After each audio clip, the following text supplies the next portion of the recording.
Boa noite a todos. Estamos iniciando a transmissão do nosso webinário, a Amnésia Histórica, tendo como convidados o professor Rafael Nogueira, o professor Olavo de Carvalho, e eu aqui como um mero espectador e fazendo aqui a claque, vou aplaudir aqui os nossos convidados sempre que possível. E vou ficar aqui nas perguntas. Quem quiser enviar perguntas, eu vou. Estou aqui olhando o nosso e-mail, que é webinário sem acento, ofundadordobrasil.com.br. Querendo fazer pergunta ou para o Olavo ou para o Rafael, ou querendo saber alguma coisa do filme Bonifácio, é só mandar um e-mailzinho para a gente que eu coloco aqui no ar.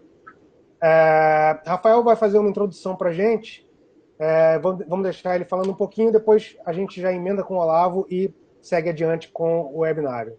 Rafael, a palavra é sua. Boa noite a todos. Primeiro que é uma alegria estar colaborando com esse filme. Já estudo José Bonifácio faz tanto tempo, por causa dos meus interesses em descobrir como o bom Brasil foi criado, né? E então participar aí contribuir de toda forma com o filme, para mim é muito grato. E uma honra enorme também participar pela primeira vez aqui de uma conversa ao vivo com o professor Olavo de Carvalho, com quem tenho aprendido muito, e foi um livro dele, inclusive, foi um dos meus motivadores. O Futuro do Pensamento Brasileiro mencionava José Bonifácio ali rapidamente, foi um dos fatores que me levaram a estudar mais a fundo José Bonifácio. O professor Olavo, naquela ocasião, dizia no livro que o José Bonifácio teria indicado para os brasileiros não contraírem dívidas externas, e não foi isso que aconteceu logo em seguida. E depois também o professor Olavo veio aqui para Santos, e em frente, pertinho da Praça da Independência, que é onde está lá o José Bonifácio, eu levei os nossos amigos aqui da equipe. Também é um prazer estar com você, Mauro. Eu esqueci, mas estamos juntos. Mas eu levei o pessoal da equipe aqui em Santos, quando eles nos visitaram, e ele disse que melhor do que só ter os monumentos é ler os livros deles, né? E é descobrir quem são e o que aconteceu. Então, o professor lá foi um dos incentivadores dos meus estudos para isso. E é interessante porque esses dias eu ganhei um presente de Dia dos Professores de uma cara aluna, Solange, que fez aniversário ontem, aliás, parabéns, Solange. E ela me deu esse negócio aqui, que foi muito legal, que tem uma imagem em que eu apareço e o Olavo está um pequeno detalhe aqui na lousa, e está escrito Bonifácio, fundador do Brasil. Dizem as más línguas que o defeito é que a minha caligrafia está legível nessa caricatura. Mas foi bem legal, porque mais um... Quem quiser ver os detalhes dessa ilustração, ela está lá na fanpage do filme Bonifácio, o fundador do Brasil. Dá uma olhadinha lá que ela está ao vivo e a cores lá para vocês verem. Uhum. O ilustrador fez na caricatura um detalhe com o professor Olavo na lousa, assim, como se estivesse participando, digamos, espiritualmente do nosso movimento aí para a recuperação da memória do José Bonifácio. Então, dito tudo isso, já fico à vontade para começar no nosso assunto, que chamado de amnésia histórica, né? Amnésia, todos, quando ouvem essa palavra, têm a ideia de um esquecimento.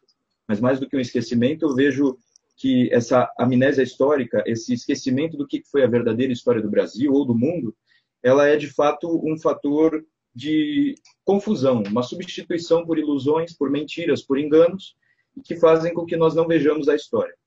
Bom, eu sei bem que história é uma disciplina científica que é recente, e ela nos traz muitas subdisciplinas para estudá-la. É uma disciplina muito difícil, nós temos muitas coisas a realizar para descobrir pequenos fatos. Então, dizer que existe uma verdade histórica, esse Rafael Nogueira está dizendo que está de posse da verdade histórica, não é esse meu objetivo.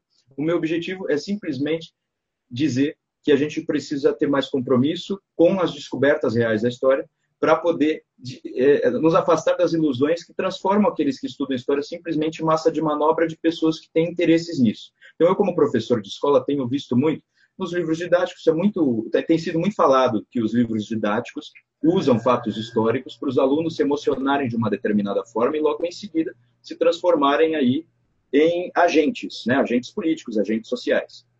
Mas tem algumas coisas não tão óbvias nessa história que já tem circulado muito. Uma delas é a de que a gente está perdendo essa compreensão do patrimônio histórico, de que eu falei no início, que o Olavo chamou a atenção quando esteve em Santos, e a gente não compreende mais coisas simples, como quem foram os heróis da sua própria cidade, ou as grandes personalidades, ou por que o nome do bairro é tal, ou de quem que é a estátua tal ali ao lado. Lembro do Mauro Ventura falando num dos primeiros hangouts sobre o filme, que a estátua do José Bonifácio parece que ninguém sabe do que é, só as pombas, né, que ficam ali em cima dela, mas tá perdida. Carimbando. Exatamente, carimbando. E, por outro lado, me chamou a atenção outra coisa, que faz parte de um grande movimento dentro de universidades, e algumas pessoas levam isso muito a sério, de modificar o ensino de história. Mas modificar o ensino de história, ele só vai ser positivo se os livros didáticos fizerem um movimento constante de absorção das novas descobertas. Se for mais veloz o contato com aqueles que estudam história de fato e com o que a gente ensina nas escolas. Mas o que de fato tem acontecido é que aqueles que estão pesquisando história já têm alguns, digamos assim, preconceitos, algumas hipóteses que de antemão os fazem sempre perseguir qual é a história da classe social tal naquela circunstância específica. Então, quando eu fiz um estudo de história regional, no ano passado, eu verifiquei que a aula de uma historiadora de mais idade foi muito, muito boa e rica. Quando chega nos historiadores mais próximos da minha idade, ou são um pouco mais velhos, eles só tratam qual é a voz das classes operárias ali. E isso faz com que a gente reduza a percepção histórica. Porque as classes, como eu aprendi também com o professor, as classes sociais não têm uma unidade que a gente possa chamar de agente histórico. Então, só tentar descobrir o que a classe operária disse em determinada cidade ou local não é suficiente para a gente entender o que aconteceu no passado. Então, mesmo que a gente possa fazer, digamos assim, reduções, a gente não tem como ir em espírito ao passado, mas a gente tem como compreender por meio de algumas reduções conceituais. Por mais que a gente chame de classe social, tem que abrir espaço para outras categorias, né, para outros entendimentos, e inclusive para as grandes personalidades. Porque muitas vezes um homem com uma personalidade madura e com uma capacidade intelectual muito grande, ou simplesmente um sujeito colocado numa circunstância que ele pode alterar os fatores, fazer com que o futuro mude, ele pode, sim, exercer uma função muito importante para a história. É claro que não será um agente histórico, será um agente de mudança específica, mas ele pode ser. E o José Bonifácio, eu vejo que conseguiu, desde a sua posição de homem culto, ilustrado, experiente, tendo visitado toda a Europa, participado de muitos cargos em Portugal, ele conseguiu chegar aqui no Brasil e exercer cargos públicos ligados à política depois dos 56 anos, então mais próximo do que o Platão dizia na República para o rei filósofo, né? Depois dos 56 anos, e ele conseguiu aí fazer algumas coisas muito interessantes. Diz uma das historiadoras, uma das biógrafas dele, que ele foi o patriarca vencido. Eu não vejo assim, não acho tão ruim essa interpretação, mas não acho exata. O José Bonifácio, ele encaminhou um projeto de Brasil e nos deixou esse legado. Então, parte do nosso trabalho aí, primeiro como professor e escritor na área de história, e a equipe IVE, né, a equipe do Mauro Ventura, realizando esse documentário também para trazer isso de volta. Então, uma outra coisa é relacionada a alguns movimentos, mas isso eu posso abrir depois. O que eu pergunto para o professor agora é o seguinte: em que medida um homem pode fazer diferença na compreensão de um determinado momento histórico, né? A gente tem uma circunstância montada e, de repente, um homem consegue realizar muita coisa e alterar muita coisa. Então, em que medida isso é importante que a gente saiba para entender bem os fatos históricos? Bom, muito bem. Aí a pergunta está em dois níveis. Primeiro, a posição de um indivíduo, uma consciência individual, em face do conhecimento acessível. Em segundo lugar, o poder de ação do indivíduo comparado ao poder das coletividades. Sim. Vou começar pela segunda pergunta. Você pega os anos 30, você pega o proletariado inteiro da União Soviética e pega um cidadão chamado Joseph Stalin. Quem tinha mais poder? Ou seja, você tem a classe social inteira quietinha, obedecendo a um. Esse vamos dizer, é um elemento fundamental da metodologia histórica que o pessoal esquece. A diferença de poder é um elemento característico da espécie humana. há mais diferença de poder entre seres humanos do que entre membros de qualquer outra espécie animal. Se você pegar o tigre mais forte e o tigre mais fraco, bom, digamos que o tigre mais forte tem 4 ou 5 vezes a força do tigre mais fraco. Mas no ser humano a diferença chega à escala dos milhões ou bilhões. Você tem um sujeito que com uma canetada ele pode mandar milhões de pessoas para o gulag ou para o cemitério, e você tem uma massa imensa que não pode fazer absolutamente nada. Este fato ele é escandaloso para a nossa consciência. Nós temos horror de perceber isso, tá certo? E, sobretudo, quem tem mais horror de perceber isso é aqueles que mais criam essa diferença. Você vai ver que jamais, se você pegar, por exemplo, o regime de Adolf Hitler na Alemanha, o poder do Hitler era muito limitado. Pelo seguinte, ele tinha ali 6 serviços secretos, né, um competindo com o outro e boicotando o outro. Jamais teve a unidade totalitária que alcançou na União Soviética. O regime nazista se aparentava mais assim, uma espécie de um caos sangrento, inclusive com feudos locais. Por exemplo, o Hermann Göring tinha uma região onde ele mandava, onde o Hitler nem dava palpite. O cara do serviço secreto, Reinhard Heydrich, ele mandava no Hitler. Tá? Você lê a história do Walter Schellenberg, que era o chefe do serviço secreto do partido nazista, não do governo, mas do partido, ele conviveu muito com o Heydrich. E você vê claramente que em muitos momentos da história o cérebro era o Heydrich, não o Hitler. Agora, quem mandava em Stalin? Absolutamente ninguém. Ninguém sequer o influenciava. Quem mandava em Mao Tse-tung? Ninguém. Então, isso quer dizer, o Estado comunista é uma organização hierárquica quase perfeita. Nenhuma ditadura dita de direita pode competir com isso em hipótese alguma. Então, isso quer dizer que aqueles que mais reforçaram o poder do indivíduo sobre a coletividade foram os comunistas. Vai ver em Cuba, né? A diferença entre os irmãos Castro e os outros. Quer dizer, é assim. O Bertrand de Jouvenel, no livro do Poder, História Natural do Seu Crescimento, ele mostra que isso é um mecanismo repetitivo ao longo da história. Quer dizer, o governante que se alia à classe popular para quebrar as hierarquias intermediárias. E o povo apoia, pensando que vai levar alguma vantagem nisso, e no fim o que sobra é assim, só tem 2 níveis. Tem o chefe em cima e tem a massa anônima, inorgânica, incapaz de agir embaixo. É isso que tem acontecido normalmente. Então, do ponto de vista da ação, com frequência o indivíduo humano é muito mais poderoso e decisivo do que a massa, as classes sociais, as organizações, etc, etc, etc. Porque o poder significa simplesmente capacidade de ação deliberada, né? E o poder depende de um elemento só. Quantas pessoas o obedecem? Se você consegue se fazer obedecer por um círculo pequeno, mas fiel e violento, os outros vão todos obedecer. Isso aí é outra coisa que a história confirma. Um grupo pequeno organizado pode mais do que uma sociedade inteira desorganizada. Então, a concentração do poder é o elemento mais constante da história moderna. Isso aí, nas democracias também, mesma coisa.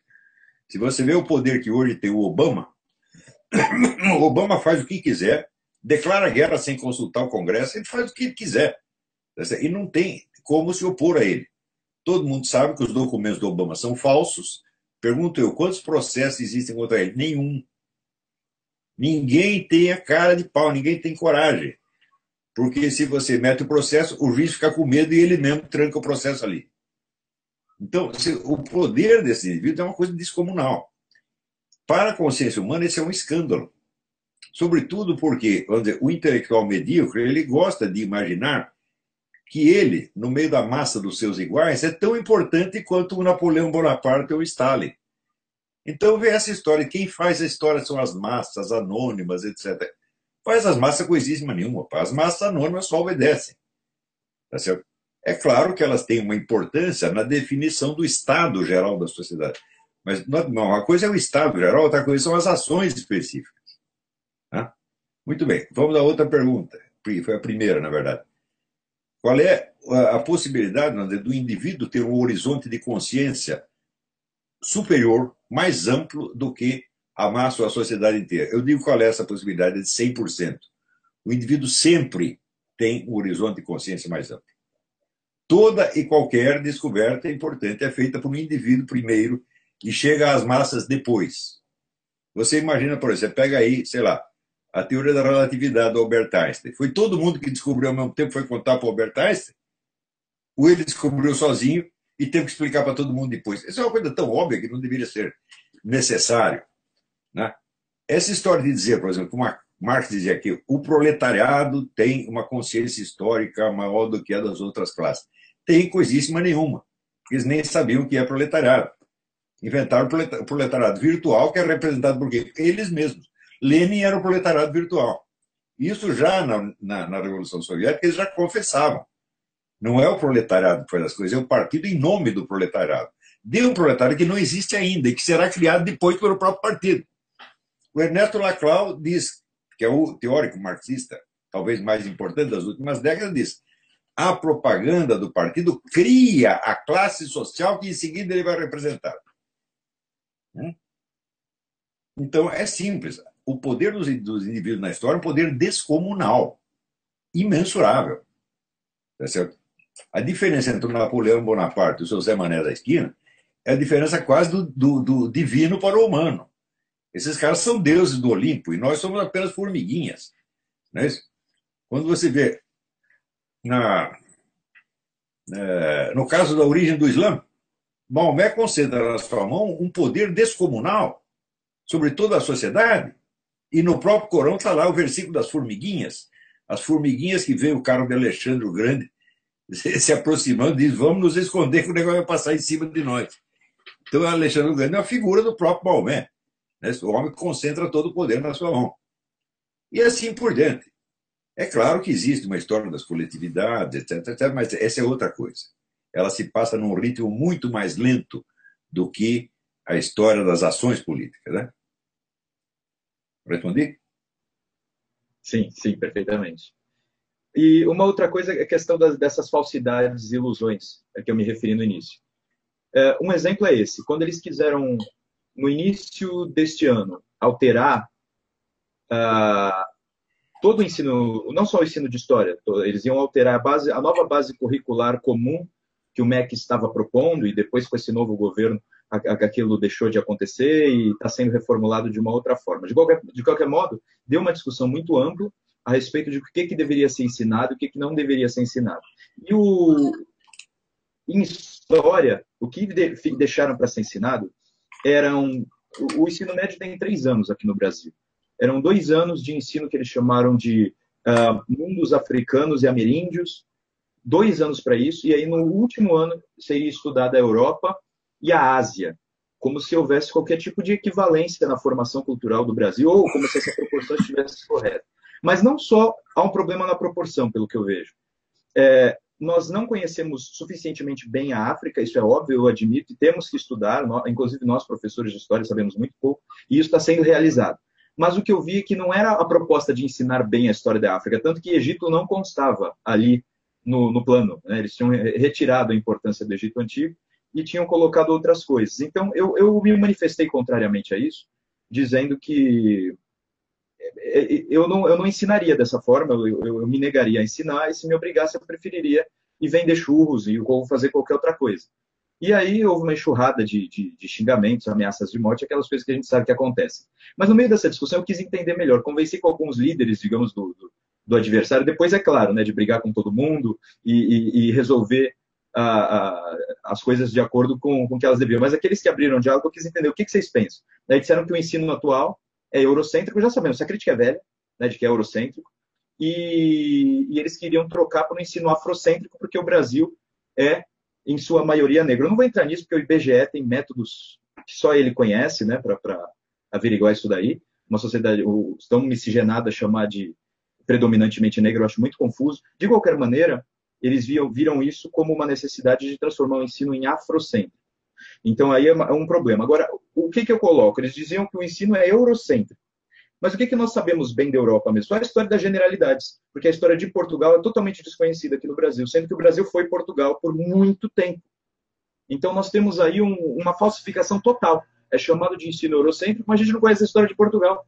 A gente não sabe, por exemplo, que em 1532, aqui ao lado, em São Vicente, já tinha eleições, porque era assim que se fazia em Portugal, nas vilas. Né? Eles tinham eleições, tinham os homens bons lá e eles elegiam aqueles que eram representantes. Esse hábito foi sendo espalhado aqui pelo Brasil. Isso não é colocado, não se sabe que a democracia na América inteira começou aqui, justamente por causa disso, nesse sentido, né, de eleições locais. E não está nos livros, parece que não importa. A única coisa que importa são ciclos históricos, né? Aquela coisa velha também, né? De pau-brasil, cana-de-açúcar e todo o sistema de trabalho em torno disso. E como é que eu posso chamar isso de eurocêntrico? Esse sistema não é propriamente, não é uma questão de que continente está prevalecendo. É uma mentira daqui, querem colocar outra mentira, porque não vai ser a África verdadeira também. Vão inventar mentiras que correspondam ao que determinados movimentos e partidos querem. E onde está o verdadeiro ensino da história? Então, a minha questão é sobre essa. O que a gente pode fazer para enfrentar essa falsificação total, além de, claro, estudar muito e propagar essas coisas, né? Bom, assim, antes de tudo, de modo geral, eu sou contra qualquer programa de ensino. Eu acho que todas as disciplinas devem estar à disposição e o sujeito escolhe aquilo que ele quer aprender. Aí eu sigo o grande educador americano John Taylor Gatto. Ele diz: o sujeito só aprende o que quer aprender. Portanto, se ele quiser aprender tudo sobre beisebol, você deve dar aula de beisebol e, a partir do beisebol, ele vai construir toda a sua cultura geral, tomando aquilo como centro. Todos nós fazemos isso, oh meu Deus do céu. Todos nós temos um centro de atenção e o resto é periférico. A mente humana funciona assim. Então você querer assim, tem que ensinar tudo para todo mundo, fala, não, isso não faz sentido. Eles não vão aprender.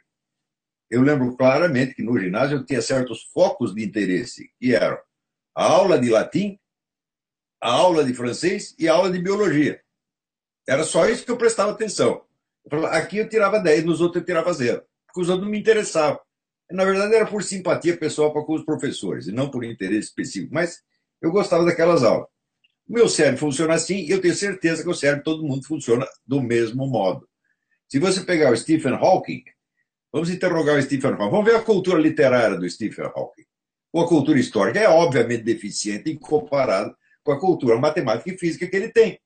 Todos nós somos especializados, o generalista não existe, tá certo? Então, isso aí em primeiro lugar. Segunda observação, todo mundo conhece aquele slogan, a história é a história dos vencedores. Isso não é certo, porque, com frequência, a história é a arma dos perdedores. O sujeito cai do burro, perde o poder, então ele usa a história como um modo de moldar uma nova opinião pública que o favoreça no futuro. No Brasil, isso aconteceu literalmente. A partir de 1964, os comunistas se tornaram os dominadores monopolísticos da narrativa histórica. E isso foi um elemento fundamental da Revolução Cultural que acabou por levá-los ao poder. Não é isso? Eles se tornaram não só os dominadores monopolistas da narrativa histórica, mas também da narrativa ficcional. Eu acabei de dar uma aula sobre isso. Se você pega a literatura brasileira dos anos 64 a 68 até 70, você vê que é maciçamente a narrativa da história da própria esquerda. A esquerda é um grupo de umas 10 mil pessoas que se considerava representativa da nação inteira. O ponto de vista dos outros me interessa. Então, o drama do Brasil que ele relata é o drama deles. É um negócio barbaramente subjetivo. Mas, como não há outras narrativas, essa acaba por predominar. Né? Note bem, nos Estados Unidos acontece a mesma coisa. Por exemplo, outro dia foi uma pesquisa, esse pessoal que a gente chama os millennials, que é a turma que nasceu depois de 90, não tem a menor ideia do que foi o comunismo, e a maioria acredita que o George Bush matou mais gente do que o Stalin. Quer dizer, estão completamente por fora. Mas isso é entre estudantes apenas. Quando você pega o pessoal da mídia, opinião pública, eles não são burros assim. Agora, no Brasil não são os estudantes, são todos. Os comentaristas de mídia, os professores, né? Esse pessoal tudo está aí, o Clóvis de Burros, Leandro Espiritual, essa gente toda. Isso é um bando de ignorante que faz vergonha, pô. E são os donos do pedaço, são os acadêmicos, é a autoridade acadêmica. Então, aquele fenômeno que nos Estados Unidos se observa entre jovens estudantes, no Brasil é disseminado, é todas as idades, não se discrimina ninguém. A ignorância está democraticamente distribuída por toda a sociedade. Terceiro ponto. Você vê aqui, falsificar a história para fins militantes é, para um comunista, uma coisa não apenas normal, mas obrigatória. Por quê? Como ele acredita que a história é a história da luta de classes, entre aspas, sendo que a classe proletária não precisa dar palpite, o partido a representa. Então, no fim das contas, é a luta entre o partido e o resto. Então, contar a história neste sentido é obrigação deles, e isso para eles é ciência. Agora, o pessoal que é conservador, liberal ou apolítico tem um certo pudor de usar a história como instrumento de luta. Tá certo? Então, procura-se a ter uma narrativa mais neutra, mais científica, etc, etc. Então, você tem um lado lutando a seu favor e o outro lutando a favor da neutralidade. Já sabe qual é o lado que vai perder. Então, o que eu sugiro é o seguinte: a luta pela ciência, a luta pela cultura autêntica, ela tem que ter um espírito militante. Não militante liberal conservador, mas militância em favor da cultura. Nós temos que ser intransigentes e intolerantes com charlatães. Não podemos aceitar mais isso. Agora, você vê, por exemplo, esse pessoal que quer contar a história só na base da classe social, história tipo quantitativa, os personagens são as classes sociais, né? Sobretudo o pessoal comunista, marxista. Veja, esses camaradas não sabem até hoje se existiu feudalismo no Brasil ou não. Foi o debate que houve a partir de 64 entre o Caio Prado Júnior e a liderança do Partido Comunista. A liderança seguia a velha orientação de que houve um regime feudalista, depois do regime feudalista veio uma revolução burguesa, e depois da revolução burguesa veio a revolução socialista. E o Caio Prado Júnior falou: não, aqui jamais existiu feudalismo, foi capitalismo desde o início. Tese que é confirmada 100% pelo melhor livro que se escreveu sobre a escravidão no Brasil, que é o livro do Jacob Goreno, comunista, O Escravismo Colonial, onde ele mostra que o regime que vigorava no Brasil durante a colônia era um regime sui generis, que era um capitalismo baseado na escravidão. O Brasil foi o maior comerciante de escravos do hemisfério ocidental. Claro que comparado com os árabes é fichinha, mas assim, toda a economia brasileira se assentava no comércio de escravo e no trabalho escravo, e era já de tipo capitalista. Tá certo? Mas até hoje tem gente que não concorda. Então eu digo: mas vocês querem contar a história na base das classes sociais, mas quais são as classes? Vocês não sabem, meu Deus do céu. Então os caras querem nos passar a sua própria ignorância. Em terceiro lugar, nós sabemos hoje, pelo historiador marxista Thompson, E.P. Thompson, que é impossível você descrever, delinear uma classe social só por traços econômicos. Você tem que levar em conta traços culturais, religiosos, subjetivos, etc, etc. Em suma, são classes honorárias. Não são classes reais. Tá certo? Então, a história no Brasil foi usada como instrumento de luta desde 1964, e só como instrumento de luta. Isso se institucionalizou. Isso vigora em todas as universidades do país e é só essa história que se conta. Tá certo? Só que essa história é a história de um grupinho pequeno cujo umbigo é maior que o mundo. Né? Se acha o centro dos acontecimentos. E o que aconteceu para eles, e aquilo é a história do Brasil. Graças a isto, você vê até hoje qual é o tema predominante deles. O quanto nós sofremos durante a ditadura. Então, aquela expressão do 1968, um ano que não terminou, é certíssima, porque os caras estão em 1968 até hoje. Eles não podem contar a história do que vem em seguida, por quê?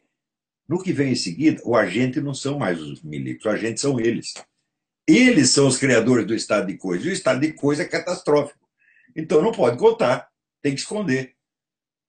Tá certo? Agora, essa ideia de limitar o ensino da história vamos dizer, à fase da modernidade, vamos dizer assim, aquilo que começa, sei lá, com René Descartes, Francis Bacon, etc., etc., é um projeto que também existe nos Estados Unidos.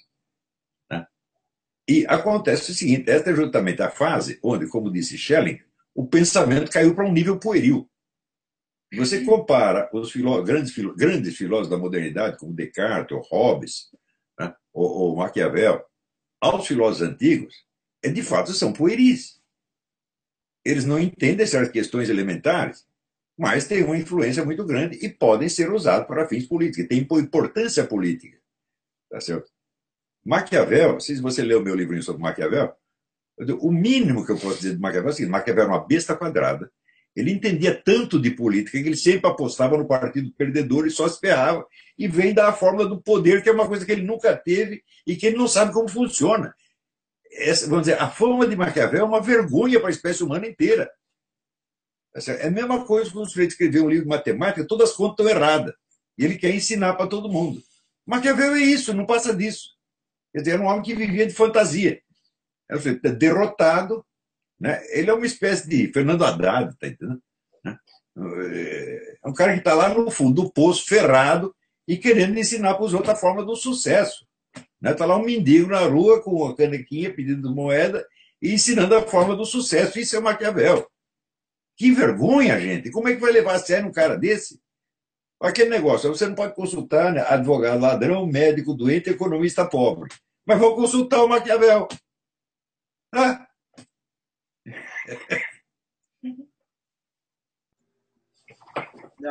Na sua teoria aristotélica da cultura, sua visão sobre a passagem de um momento mais literário, que é o nível poético, para um nível mais de opiniões, em seguida para um nível de investigação científica, até chegar, de investigações, de filosofia, até chegar no nível mais científico, me leva a pensar em que essa promoção da cultura de que o senhor fala pode começar pela arte, e está faltando isso mesmo, o papel da arte para a gente poder fazer circular, pelo menos ter na imaginação esses ícones, essas figuras de pessoas. Bom, você pode se tornar uma pessoa de cultura, você pode descobrir, você pode ser um outro tipo de pessoa que não um militante esquerdista ou um opressor malvado, porque mas parece que a imaginação, como é construída nas escolas, é essa.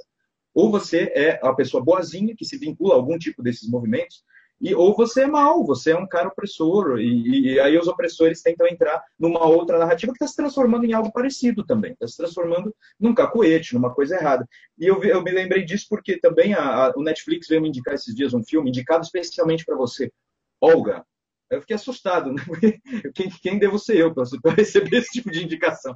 Então, assim, um filme de grande repercussão foi esse. Eu assisti no cinema em 2004, saí aterrorizado. Como é que pode gastar tanto dinheiro com isso? Tanta gente, tantos atores achando isso maravilhoso, elogiando um filme de Olga. E a gente não tem. Então, essa iniciativa do Mauro Ventura ganha ainda mais importância, porque a gente precisa fazer com que a arte estimule também as novas opiniões, para que a ciência possa depois dizer coisas mais relevantes. Está certo isso? Faz sentido o que eu falei, professor? existe aquele famoso ditado: o segredo se protege a si mesmo. Isso é falso. O que se protege a si mesmo é a ignorância.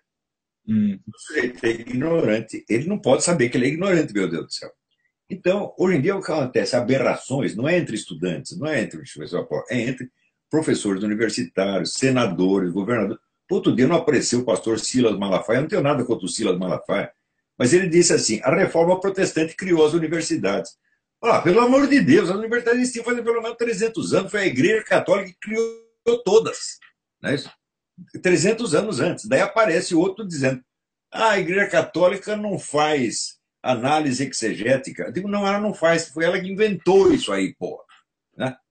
Quer dizer, é assim, as pessoas vêm com essa certeza de analfabeto, querendo impor para você o tempo todo. E eles têm a certeza mesmo porque eles ignoram do que eles estão falando. E não têm a ideia de que, para além do que eles sabem, existe algo mais a saber.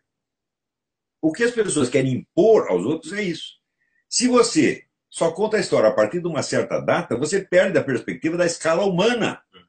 Você só tem a escala local. Né? E daí vira aquele negócio que o Antônio Gramsci fala: a terrestrialização do pensamento. Mas isso aí não é nem territorialização, isso é distritalização do pensamento. Quer dizer, por exemplo, se eu não conheço Platão e Aristóteles, eu nunca vou entender nenhuma questão que está em discussão em qualquer livro de filosofia no mundo.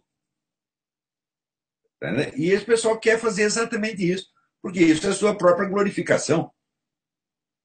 Mas, então, esta proposta ela é criminosa em si, mesmo que não seja levada a efeito. O simples fato de enunciar é o caso de você bater no cara e não explicar porque está batendo. Eu estou batendo, se você perguntar por que, vai apanhar mais.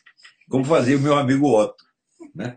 Se perguntar por que, aí vai apanhar mais. Tem que apanhar quietinho. Deixa, vamos dizer que eu estou pregando violências. Outra coisa, você vê esse negócio da história das culturas indígenas, cultura africana, etc. Bom, eu sou inteiramente a favor disso. Né? Perguntar, no Brasil inteiro, quem leu algum livro de história da África? Eu acho que só eu li. Eu li a história da África do Bernard Lugan, que é o maior historiador da África no momento presente, que é um livro de 800 páginas. Tá certo? E eu sei alguma coisa do que se passou lá. O pessoal estuda só o que eles viram de reflexo da coisa no Brasil. Nem na América, nem na América do Norte eles sabem. Não é isso? Então, outra coisa, você pega as culturas indígenas, qual é a versão oficial? As terras dos indígenas foram tomadas. Eu digo, mas faz uma conta. Isso aí viola os princípios da aritmética elementar. Por quê? Na época do descobrimento, havia aproximadamente, segundo os cálculos deles mesmo, 5 milhões de índios no Brasil.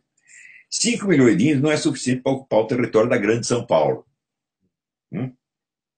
Então, isso quer dizer que naquele território havia espaço suficiente para índio, português, canadense, extraterrestre, quem viesse ali. Você está entendendo? Então, por que deu conflito? Porque os índios consideravam que o território inteiro era deles, mesmo o território que eles jamais poderiam ocupar. Ou seja, era de uma voracidade anormal. Tanto que o hábito deles é ocupar uma região, depois queima tudo e vai para outra. Eles inventaram as queimadas. Então isso quer dizer que era um sujeito com um sentido de propriedade da terra monstruoso, desmedido, sem a menor noção do que é o direito de propriedade.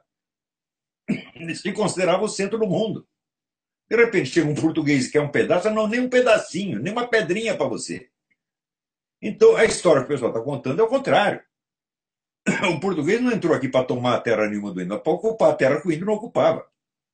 Só que daí o índio achava que aquela terra era dele.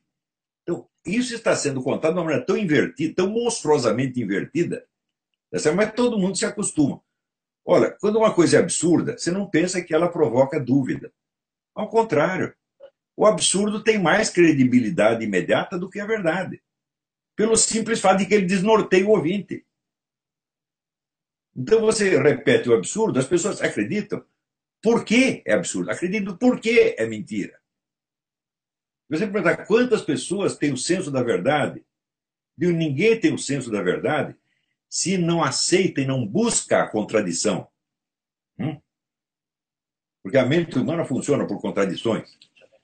Então, se você já tem essa convicção pronta desde os seus malditos 17 ou 18 anos, você não tem nenhum espírito da verdade, você é um inimigo da verdade. Você não quer a contradição de jeito nenhum, ou seja, você não quer pensar no assunto. Você quer impor a sua vontade. Minha vontade é lei. Eu gostei disso quando eu tinha 17 anos, agora tem que ser assim. O sujeito põe um enorme pinto na mesa e ele manda. Quer dizer, são pessoas desprovidas do senso da verdade. E isso, hoje, o pessoal vai comemorar o dia do professor, eu não comemoro o dia do professor de jeito nenhum. Porque a classe dos professores é a classe mentalmente mais corrupta que tem neste país. E note bem, quando o pessoal da Escola Sem Partido fala contra a doutrinação, eu digo, vocês estão usando eufemismo. Porque o que existe aí não é doutrinação, é uma censura total, uma dominação total, uma exclusão total de qualquer ideia divergente. É uma ditadura que os caras estão exercendo. Eles não precisam doutrinar ninguém. É só você excluir as outras ideias, pronto, acabou. É o que eles fazem. Eles boicotam, eles fazem sujeito reptiliano, eles cortam carreira, intimidam, xingam, fazem bullying o tempo todo em todas as universidades do país. E escola secundária e primária também estão fazendo. Então, protestar contra a doutrinação é um eufemismo. Quer dizer, você já começa por atenuar o problema, né? Quando deveria dizer, não é escola sem país, escola sem censura, escola sem ditadura, escola sem terror. É isso que nós temos que lutar. A doutrinação, você quer fazer a sua doutrinação, faça a sua, mas deixa o outro fazer a dele. Esse é o problema. Eu fui a um evento recentemente, até chamado de Olimpíada de Filosofia, e o tema era para falar do diferente, o encontro, por uma filosofia do encontro. E aí as pessoas que falavam, que tinham preparado mais coisas no teatro, tudo, havia toda uma hegemonia lá, né? Uma uniformidade, eram quase 1000 alunos e todos falando a mesma coisa. E aí falando do diferente. Então isso me chamou muito a atenção, porque, embora seja óbvio ver com os próprios olhos aquelas centenas e centenas de pessoas falando a mesma coisa e dizendo de uma maneira em que as outras pessoas, mesmo que pensem qualquer outra coisa, começam a pensar, será que eu estou tão errado assim? Será que eu sou esse monstro? Isso me lembra do Apologia de Sócrates, quando Sócrates estava sendo acusado e ele diz, eu não sei nem mais quem eu sou aqui, né? No início da Apologia. Eu tive que pensar um pouco para lembrar quem eu era. Ele conta a história dele para poder recuperar isso aí. Foi ou um estratagema de oratória ou, ao mesmo tempo, um movimento mental mesmo, porque você chega lá, tem posição para todo lado. Quanto aos indígenas, a história da África, é aquilo que eu falei. Eu acho também importantíssimo, só me parece que vão colocar mais falsificações mesmo, porque é óbvio que estudar história da África, inclusive dos indígenas, tem umas novidades aparecendo. Claro que os antropólogos, eles não conseguem, eles levantam muitas verdades, mas não conseguem encaixar com a história, com a histórica. Eu tenho visto o Jorge Caldeira está tentando fazer um pouco dessa relação, e parece que os Tupi tinham uma visão mais aberta. Tanto que aqui na minha região, aqui em Santo São Vicente, eles se deram muito bem com os portugueses. No início, depois, foi uma relação tranquila. Então, assim, por um tempo, os índios daqui, e eram várias nações, né? Eram várias nações indígenas. Então, por um tempo, houve uma grande paz entre eles. Eles recebiam bem os estrangeiros, porque eles estavam, é isso que o senhor falou, estavam sempre mudando de terra, porque eles estavam sempre procurando uma tal terra perfeita, um paraíso na terra, e aí ia uma parte, ficavam outra, e geralmente mulheres. Elas ficavam esperando aparecer outras pessoas. Quando chegaram os portugueses, também houve uma certa alegria quanto a isso. Mas isso está sendo levantado. Eu acho muito importante que esses estudos sejam feitos, que mais coisas apareçam. Mas o problema é esse, é o que o senhor falou. Não adianta existirem vários estudos confinados para pessoas em seus gabinetes, enquanto é só mentira que está sendo espalhada, né? E aí a gente não enxerga nada. Quanto à arte, professor, ajuda em alguma coisa a entender a história? Ler mais literatura, assistir filmes e produzir? Será que se aparecer um bom romancista aqui, ajuda também o lado do historiador? Bom, aí é o seguinte, é o que dizia Aristóteles, todo conhecimento começa no sentido, você pega os dados, mas você não vai, a sua inteligência não vai operar diretamente sobre os dados do sentido, e sim sobre as imagens condensadas e conservadas na memória, que tem um poder simbólico. Assim, aqui tem uma vaca, mas ela representa a espécie vaca inteira. Faça a seguinte pergunta, você pega todas as tribos indígenas e culturas primitivas do mundo e pergunta o seguinte, elas tinham física matemática? Não. Elas tinham a música polifônica? Não. Não. Elas tinham a gramática organizada, escrita? Não tinham. A maioria não tinha nem escrita. Agora, elas tinham poesia épica? Todas tinham. A poesia épica, quer dizer, a narrativa imaginária das origens da tribo, é o começo de tudo. A nossa mente funciona do mesmo modo. Você pega um bebê de 3 anos, o que você vai contar para ele? Você vai pegar o livro de física da universidade? Está aqui, Tratado de Física, Sir Zemansky. Vou ler para o garoto de 3 anos? Não, você vai contar história, pô. Tá certo? Então, quer dizer, a formação artística e, sobretudo, a arte da narrativa é a base de toda a inteligência humana. Eu afirmo taxativamente, se você não tem cultura literária, você não tem cultura nenhuma, porque você não entende o que você lê. É muito simples. Você não entende nem livro de física, meu Deus do céu. Quantas vezes eu já não discuti com o físico que eles não entendiam a diferença entre um conceito descritivo e um conceito convencional. Eles não entendiam isso aí. Então você estudou, mas não está entendendo nada. É que nem o pessoal fala. Antigamente o presidente da Câmara, o deputado Bilac Pinto, e o pessoal fala assim, o Bilac lê, mas não cabe. Eu também tive um amigo que ficava lendo o dia inteiro, quando nós temos que morar na casa do estudante. Ali. Um dia ele parou, de repente, virou para mim e escuta. Me diga uma coisa, você entende o que você lê? Eu fiquei aterrorizado, esse pessoal é tudo assim. Então, assim, olha, está aprovado, isso aí está aprovado. Se Leibniz dizia o seguinte, aquele que ouviu mais figurinhas e ouviu mais historinhas sabe mais, mesmo que isso era tudo falso. Por quê? Porque ele tem as estruturas do imaginário montadas e ampliadas. Então, a literatura, a narrativa, de modo geral, é mais importante do que tudo. Sem isto, como é que você vai entender a narrativa histórica se ele não entende sequer uma história da carotinha? Antônio Gramsci, que era esperto e maligno, o que fazia? Ele pegava histórias de fadas e modificava, distorcia para dar um sentido revolucionário marxista. E contava para a filha. Ela já está metendo minhoca na cabeça da filha desde o início. Eu acho que a filha acabou não sendo marxista, e o próprio Antônio Gramsci, no leito de morte, se converteu ao catolicismo. Espero que ele esteja no céu. Então, é claro, essa coisa da arte é básica.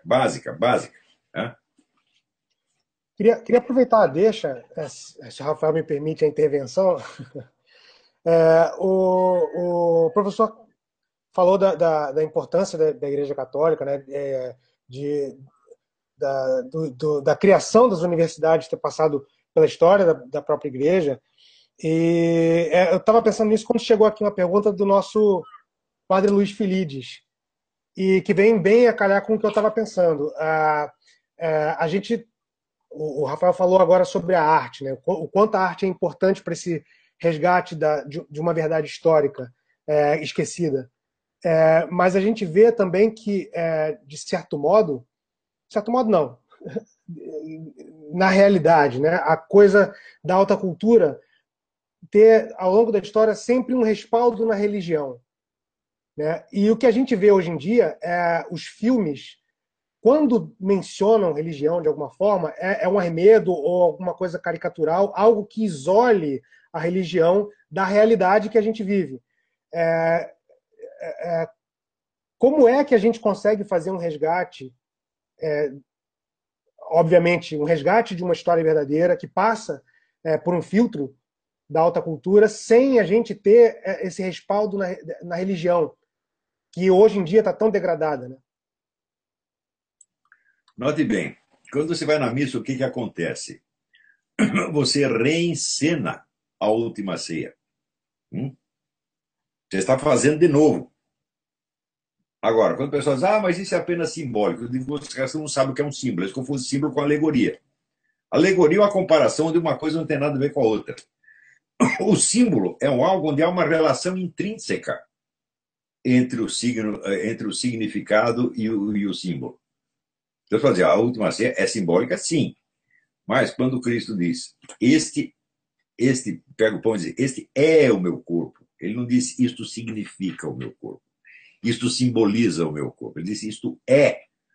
Agora, quando ele fala, eu sou a figueira, ele não disse, esta figueira sou eu.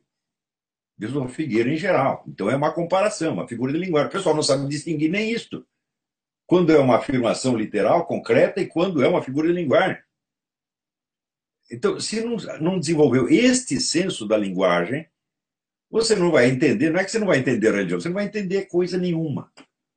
Por outro lado, a gente sabe que o estudioso erudito canadense Northrop Frye, no livro The Great Code, ele demonstrou que todos os enredos da literatura ocidental estão na Bíblia.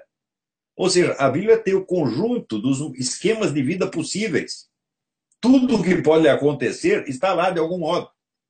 De modo condensado, simbólico, evidentemente. Mas se você descompacta, você vai ver as analogias o tempo todo. É por isso mesmo que eu não acredito nesse pessoal que fica fazendo profecia sobre a vida atual com base na Bíblia. A Bíblia não se refere a este tempo, ela se refere a todos os tempos possíveis e imagináveis. E sempre haverá análogos da Bíblia em qualquer situação. A Bíblia não está lá para você analisar o tempo atual, mas vamos dizer, para esclarecer o significado celeste, metafísico dos acontecimentos terrestres. O sentido deles e não os próprios fatos, né? Bom, mas tudo isso aí faria parte de uma formação literária elementar. Não é isso? Então, essa formação literária implica a leitura, a encenação, o teatro, implica o rito, porque o rito é um tipo muito especial de teatro, onde a coisa está acontecendo mesmo. No teatro, não. Você faz a suspension of disbelief. Você faz de conta que está participando aqui. Agora, se o nego vai na Eucaristia só fazendo de conta, então é o seguinte, o Cristo disse, fazei isto em memória de mim. Ele não disse, fazei uma coisa parecida pensando nesta. Se fosse só simbólico, só alegórico, ele teria dito isso. Ele disse, fazei isto. Exatamente aquilo. Este é meu corpo, este é meu sangue.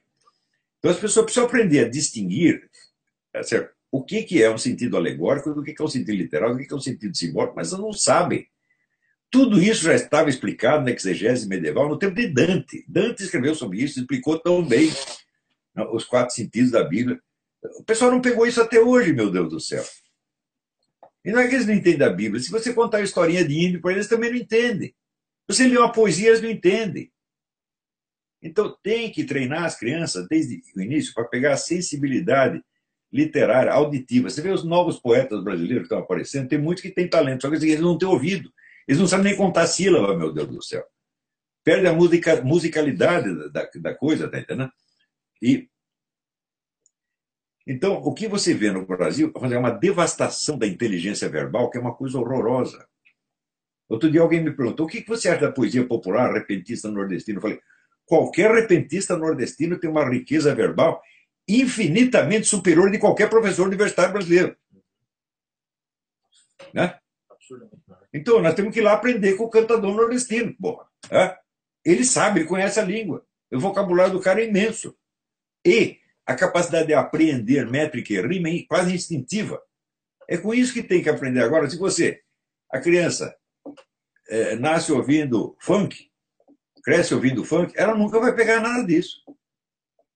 Veja, por que a indústria do cinema, desde algum tempo, começou a dar preferência a imagens disformes e monstruosas para crianças? Né? Isso é evidentemente um trabalho satânico de destruição da percepção. Mas e com base nessa destruição da percepção, você pode impor às pessoas qualquer slogan, por mais estúpido que seja, as pessoas acreditam. Por exemplo, gente que diz que a expressão assim, a situação está preta, a expressão é racista. O racista é uma pinóia. Eu peguei lá o simbolismo das cores na tribo Yoruba, da África. O simbolismo é o mesmo. O preto simboliza tudo o que é, vou dizer, obscuro, perigoso, maligno, etc, etc. Ou simboliza, ao contrário, o ascetismo, a renúncia. Isso é universal. E depois, quem diz que preto é preto? Eu nunca vi ninguém preto, eu vi negro marrom. Ou você viu algum preto mesmo? Não existe, é? Quer dizer, raça preta é preta analogicamente, não logicamente. Então, como é que o simbolismo da cor preta pode ter algo contra eles? É inteiramente absurdo. Né?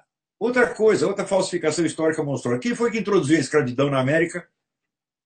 Aqui na América do Norte? Foram os índios. Qual foram os primeiros escravos? Os brancos que chegaram em Jamestown, fizeram um projeto socialista, se ferraram e tiveram que se vender como escravo para os índios. Hã? Quem foi que introduziu a escravidão na história europeia? Foram os africanos. Havia o Império de Oyi, que era o império escravagista, o maior império escravagista da África, tá certo? Que escravizava tudo quanto é tribo pequena, inclusive brancos, chegaram a escravizar 1 milhão de brancos. Isso 700, 800 anos antes de que o primeiro europeu chegasse na África. É? E os caras vêm dizer, não, sou branco, é escravagista. Não havia mais escravidão na Europa enquanto isso. Quer dizer, quando o Islã escravizou metade do Oriente Médio, não havia escravidão na Europa. Foram os muçulmanos que introduziram isso, e entre eles, um bocado de preto e africano. Então, o pessoal está contando a história tudo ao contrário, mas como corresponde, vamos dizer, aos estereótipos da mídia, o pessoal acredita automaticamente. Quer dizer, um único estereótipo, o mais imbecil, ele funciona mais do que tudo quanto é prova e argumento. E prova por quê? Porque ele é estúpido.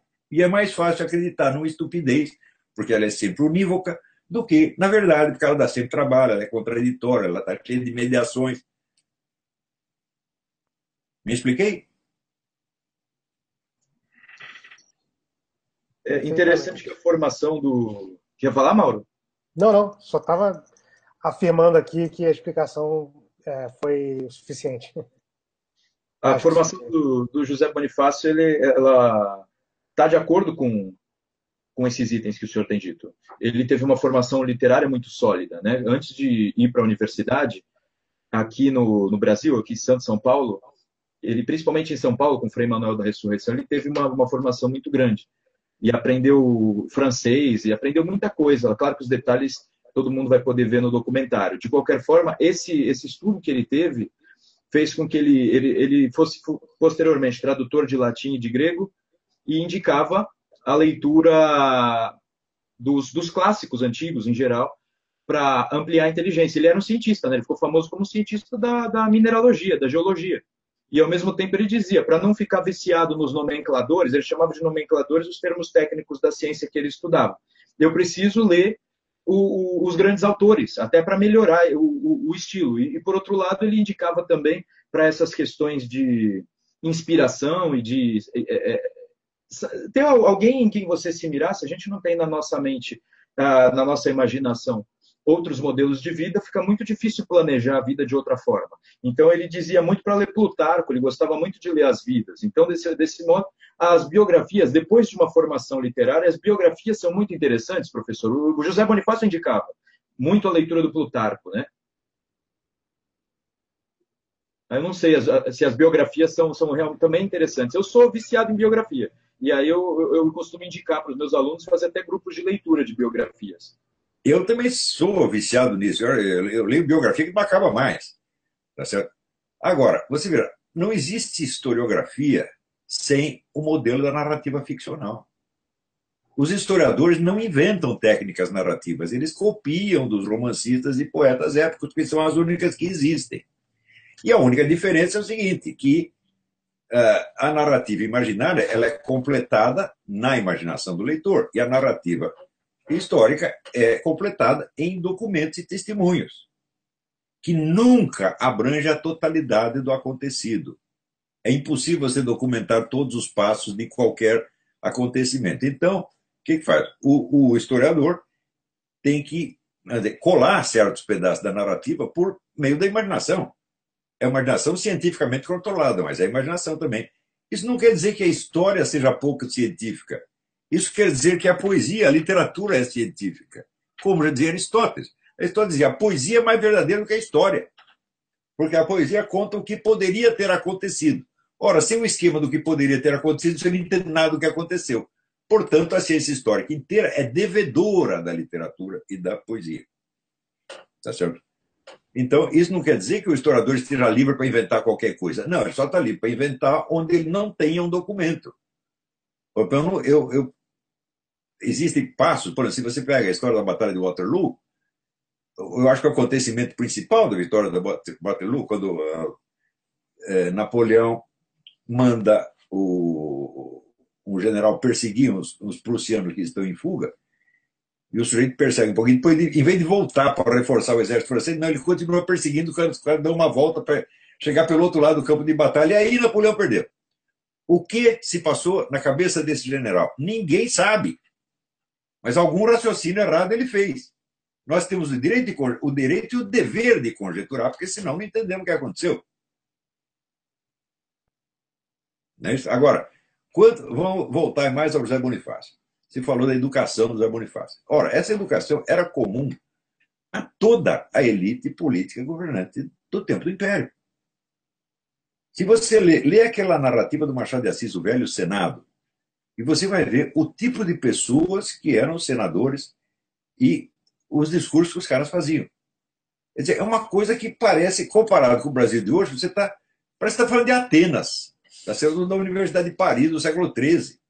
Eram uns caras eruditíssimos, meu Deus do céu.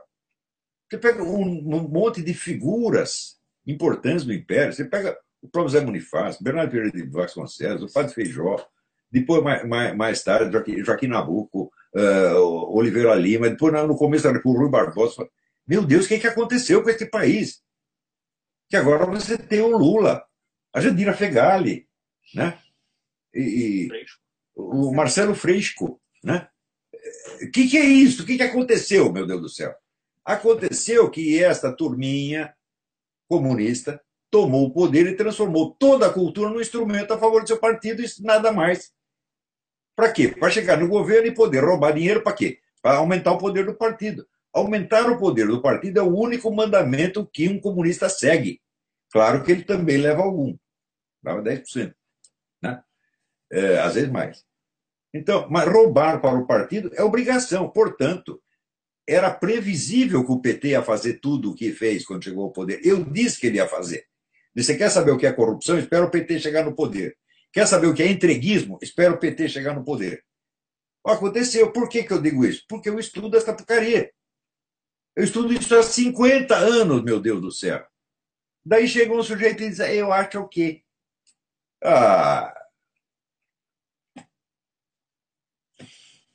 O que eu tenho usado, já que a educação era muito superior, e eu conheço muito a vida do José Bonifácio, eu tenho usado como, em algumas palestras, dito como um modelo que a gente pode se inspirar aí de educação. Então, desde pequeno, ele mostra belas poesias, sonetos muito bem feitos, aos 15, 16 anos, falando das mocinhas que ele gostava, das mulheres que ele admirava, e parece que ele dominava algo também de um método de observação da natureza mais claro. Então, a princípio, você observa estudo de línguas e estudo de poesia e de literatura em geral.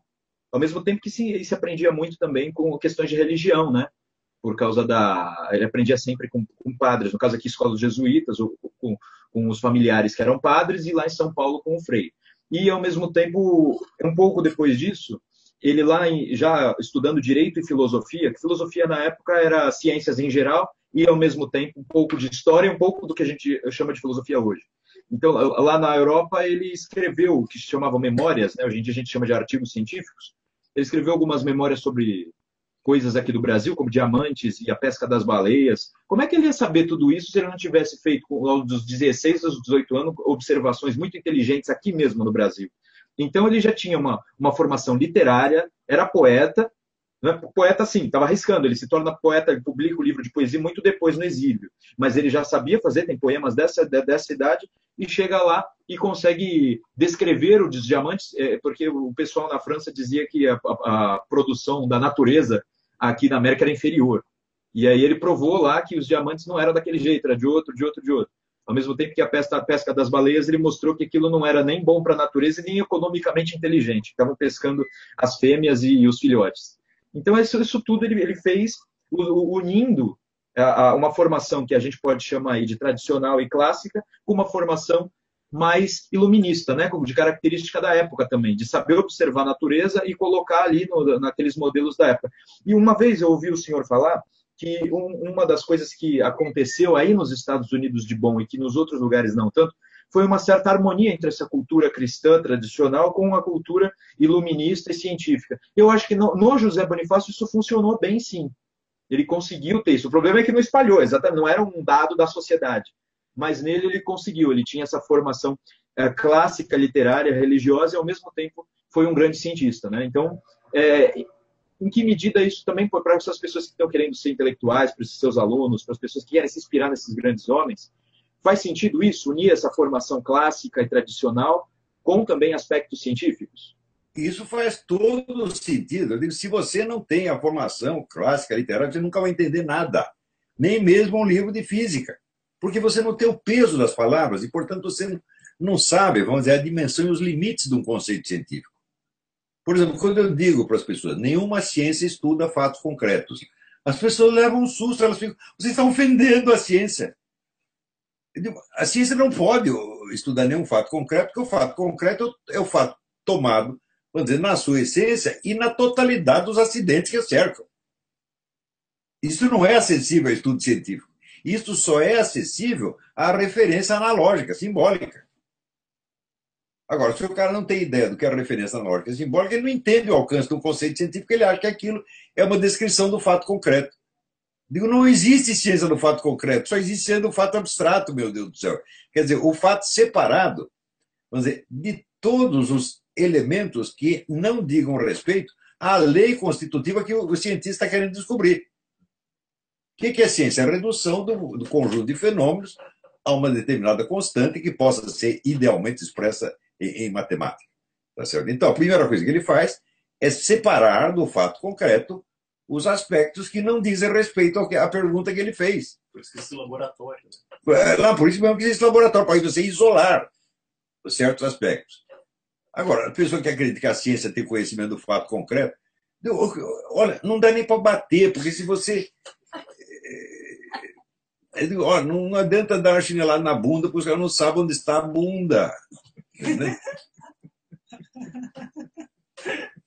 Tem outra coisa que o José Bonifácio também falava, que ele dizia que o estudo só dos livros não é suficiente, né? Tem que estudar muito nos livros, ter observações, e ele falava de viagens. Eu sei que o senhor viajou muito também, mas eu nunca ouvi o senhor falar da importância dessas viagens para a sua formação. José Bonifácio dizia que foi imprescindível. Ele chega aqui com uma maturidade política e moral muito grande, mas ele fazia observações no diário de viagem por todos os países da Europa nos quais ele esteve, né? São vários. E ele anotava como é que era o costume das mulheres, como a religião influenciava nos hábitos, como as leis influenciavam nas coisas. Enfim, ele tomava nota disso. Ele chega aqui maduro para atuar. Hoje em dia o pessoal acha que na política só tem muita gente, ser famoso, né? ser uma pessoa que tenha muita gente capaz de votar em si mesma e né, nela mesma, e isso está suficiente.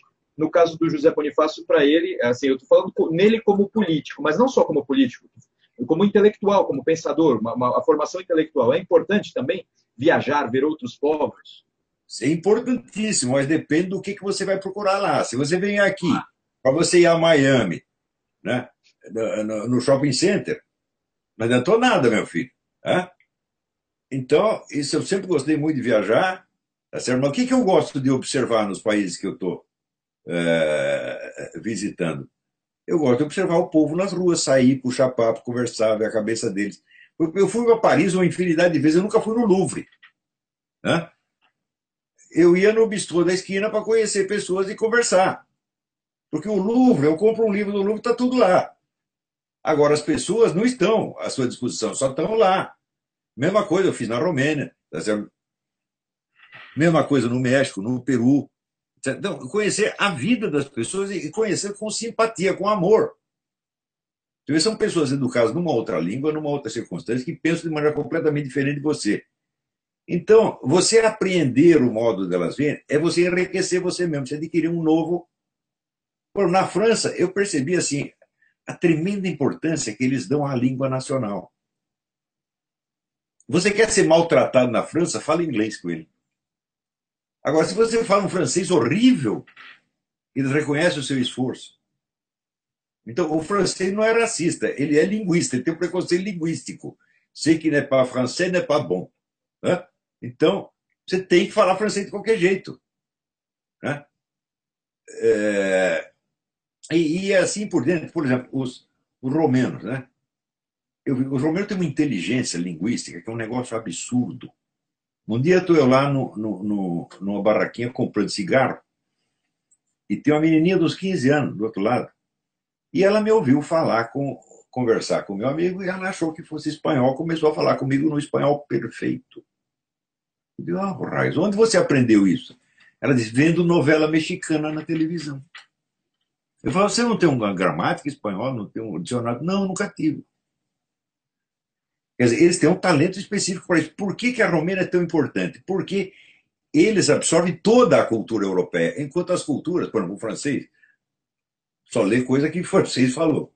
O inglês só lê coisa do inglês. E despreza os outros. O romeno não, como a Romênia está no fundo do poço, tá certo? Tá na rabeira da cadeia alimentar, eles são humildes, eles se abrem para todos. Tinha lá um negócio chamado New Europe College, todos os filósofos da Europa inteira iam falar lá. Então o romeno ficava sabendo de tudo e os outros ficavam sabendo só de um pedacinho.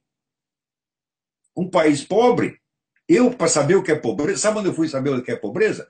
Na Romênia. O pessoal fica, menino de rua, menino de rua. Ó, aqui uma vez fizeram uma pesquisa em São Paulo, sabe quantos meninos de rua? Tinha 5.000. A maior parte deles tinha pai, mãe e casa, estavam na rua porque queriam. Agora, na Romênia, os meninos de rua eram hordas. Né? Não tinham onde cair mortos. Quando chegava o inverno, eles se escondiam, sabe onde? No esgoto, porque a merda é quentinha. Né? Na Romênia tinha leproso andando na rua. Né? E este país está morrendo de fome, desprezado, no fundo do poço, as pessoas valorizam sobretudo a sua cultura. Quanto pior a situação deles, mais eles estudam. Para quê? Para não deixar o espírito ser vergado e escravizado pela situação econômica. Isso é um exemplo para o Brasil. O brasileiro pensa, quando eu for rico, eu vou estudar. Sim, você vai ficar rico aos 82 anos, tá gagá, e daí você vai ler Shakespeare. Ah, tá brincando comigo, porra?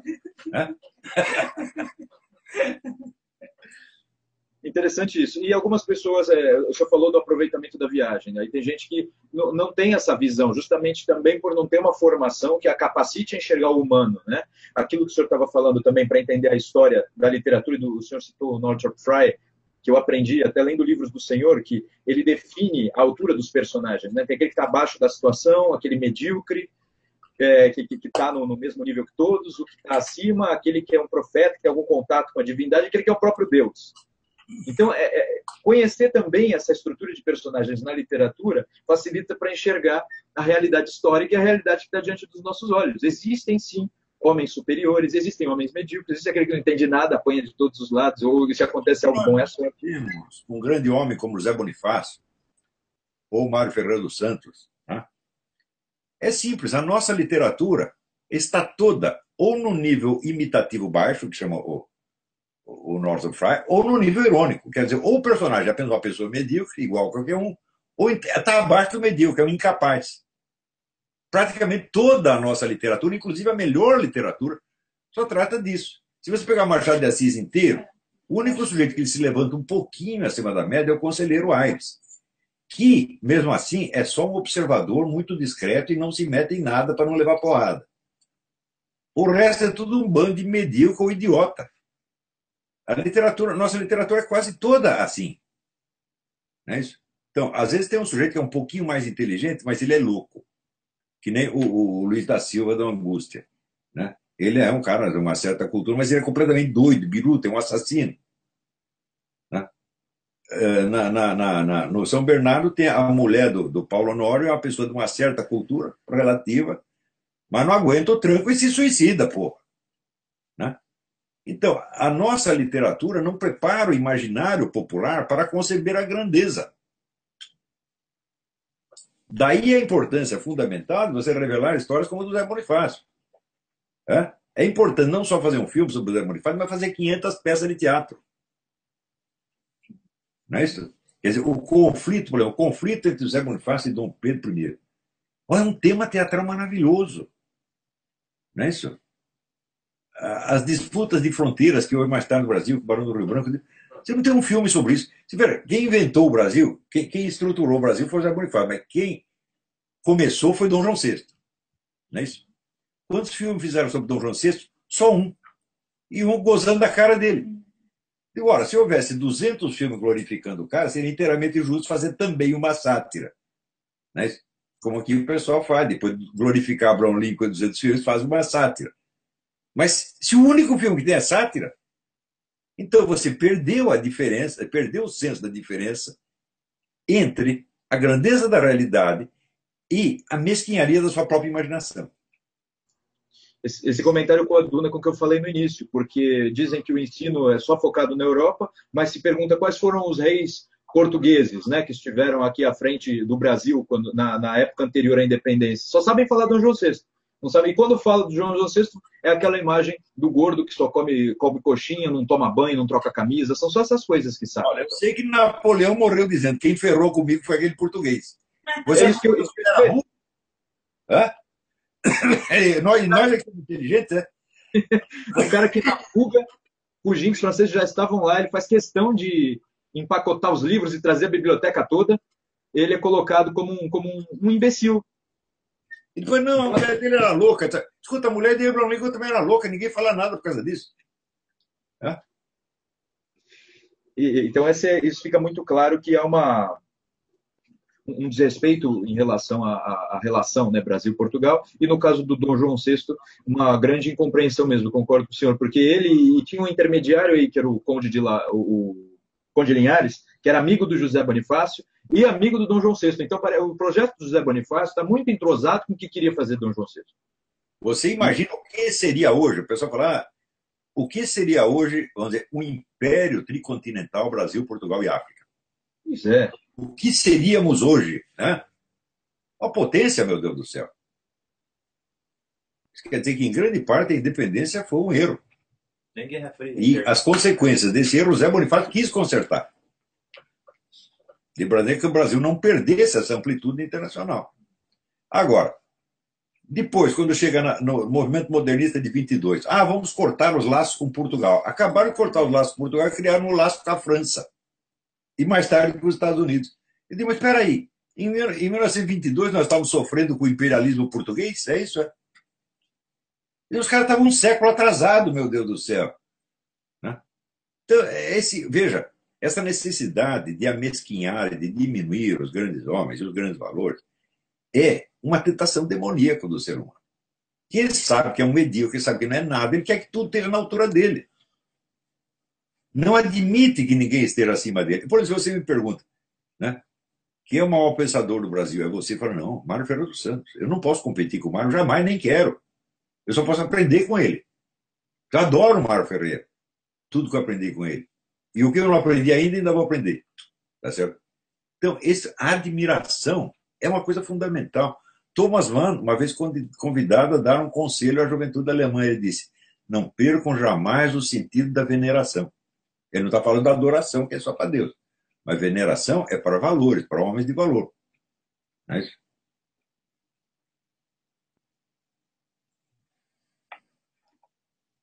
Professor, eu vou aproveitar aqui uma pergunta que chegou. O senhor tinha mencionado a respeito foi Marcelo Udo que comentou isso. O senhor falou sobre, eu vou até acrescentar algumas coisas. O senhor falou sobre o componente de imaginação que o historiador tem que ter para, às vezes, compor um cenário em que ele não tem toda a documentação suficiente para colocar aquilo, né? Mas a gente vê também que essa mesma imaginação ela pode ser utilizada de outra forma, né? Para fazer uma construção de algo que realmente, de fato, não aconteceu. Então, onde está a medida dessa imaginação para que ela sirva como um elemento de reconstrução de uma história esquecida e quando ela pode simplesmente ser um elemento de uma construção de uma fraude? É muito simples. O historiador autêntico ele tem a paixão de compreender. Né? E o propagandista, o ideólogo, tem a paixão de fazer o partido dele vencer. Por quaisquer meios. É autoglorificação sempre. Tudo que comunista escreve é assim: olha como nós somos bons, nós somos maravilhosos, o resto da humanidade não presta, nós somos incompreendidos. É tudo assim, meu Deus do céu. Agora, quem está perguntando para ele se ele é bom ou se ele é mau, falou: eu quero ler um livro sobre a independência, eu quero entender a independência. Então, a paixão de... Claro, todo mundo é movido por paixões, tá certo? Mas não existe a paixão de compreender, a paixão de aprender a verdade na máxima medida possível. Existe essa paixão. E esta tem que ser a paixão predominante. Pouco importante são as consequências políticas. Tá certo? Isso não quer dizer que a busca da compreensão, a busca do conhecimento, não possa ser um valor na luta política também. E eu acho que nós devemos explorar isso. Nós devemos seguir: você é da esquerda e trabalha para a esquerda. Eu não estou trabalhando para a direita, meu filho. Eu estou trabalhando para a alta cultura. Né? Eu estou trabalhando pela ciência, estou trabalhando pelo conhecimento. Agora, por que isso é contra vocês? Porque vocês só cultivam a mentira. Então vocês não podem suportar o confronto com a cultura verdadeira. Vocês só pensam na sua porcaria do seu partido, do seu umbigo. Estão aí choramingando o seu destino até hoje. Já viu alguém choramingar pelas vítimas do terrorismo? Ninguém choraminga, meu Deus do céu. Então, quer dizer, existem as vítimas privilegiadas. E esse mesmo pessoal que fala, eles são cínicos, vamos falar de diversidade, alteridade. Experimenta manifestar a sua alteridade no congresso de comunista, para ver o que acontece. Ou em qualquer universidade. Não tem alteridade nenhuma. A Márcia Tiburi, que é uma mulher cínica, ela fica falando da alteridade, ela define o fascista como o sujeito que quer suprimir a autoridade. Agora, em seguida, vê o que ela fala daqueles que ela chama fascista. Ela está suprimindo o direito das pessoas existirem. Então, é o negócio do Lenin. Xingue-os do que você é, acuse-os do que você faz. Isso é o tempo todo. Essa gente não tem dignidade intelectual nenhuma. Toda essa pleia de resíduo de intelectual que tem na esquerda hoje, que não tem sequer a idoneidade de alguns comunistas mais antigos, esse pessoal não merece atenção 2 minutos. Você vê, esse tal de Rui Fausto, né, que escreveu lá umas críticas a meu respeito, baseadas em 2 ou 3 posts do Facebook, sem ler meus livros, nem coisa nenhuma. Não, já li o suficiente e não vou ler o resto. Bom, daí alguém pega um parágrafo do Antônio Gramsci dizendo que isso é característica do charlatanismo. Quer dizer, em vez de você tentar compreender o pensamento de outro na sua estrutura, na sua ordem interna, não, você pega 2 ou 3 opiniõezinhas aqui, dá o sentido que você quer e desce o cacete no cara. Ou seja, este cara, ele é mais charlatão do que o Antônio Gramsci. Está entendendo? E não tem nenhum medo de chamar de charlatão, não, porque eu fui ofendido primeiro. Né? Eu estou apenas revidando. Agora, não penso que o pessoal da direita está melhor, não, viu? Não está, não. Você pega esse Marco Antônio Villa que diz: o Lula não pode ser comunista porque ele não leu Marx. Isso é uma coisa estúpida, estúpida. O cara não sabe o que é comunismo, não tem a menor ideia de como funciona o Partido Comunista. e fica dando palpite. Né? E é um historiador. Historiador para as fãs. Para mim, ele é um comentarista de TV e olhe lá. Uhum. Essa ideia que o senhor deu sobre a relação de José Bonifácio e Dom Pedro é muito interessante, porque os Estados Unidos, quando eu tive, eu observei muito isso. Por mais simples que a pessoa seja, algum orgulho dos grandes homens daí eles têm, algum conhecimento daí eles têm. Inclusive local, né? Algum grande homem local, ou principalmente os Founding Fathers, né? Que são mais importantes.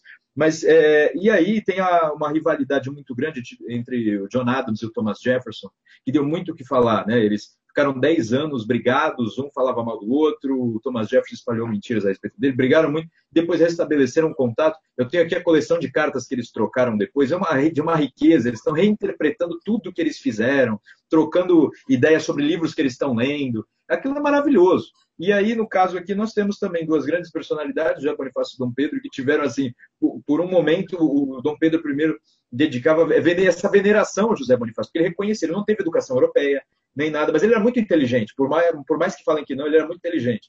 Embora talvez fosse bipolar, não sou psiquiatra, mas ele parecia, uma hora ele adorava, outra hora ele odiava, e aí ele tem essa relação, aprendeu muito com José Bonifácio. Dizem que um pouco, isso é o Van Hagen não gostava do Bonifácio, um pouco do destempero do Dom Pedro I, de se achar superior aos outros, falar palavrões, coisas assim, dizem que ele imitou o José Bonifácio, porque ele olhava, era um sábio, o cara sabe tudo, domina tudo, me ajuda a fazer todas as coisas, ele age assim, então é assim que está certo. Então, algumas pessoas atribuem os erros dele até o José Bonifácio, mas isso não faz o menor sentido. De qualquer forma, é muito interessante mesmo, porque depois eles se reconciliam, e graças a essa reconciliação que o José Bonifácio pôde aí ajudar a educar o Dom Pedro II. Isso é maravilhoso para a nossa história, né? A gente mostra, por um momento, uma briga muito séria. O José Bonifácio é mandado para o exílio, né? Ele é tirado daqui, depois ele volta e eles se reconciliam e ele vai educar o filho dele. Então isso realmente é maravilhoso, é uma história muito bacana. Uma grandeza de alma extraordinária, né? Agora, quanto aos palavrões, os dois fundadores do Brasil falam palavrão toda hora. Dom Pedro I e José Bonifácio xingavam todo mundo. Agora eu não posso, pô. Por que é que os fundadores do país podem e eu não posso? Né?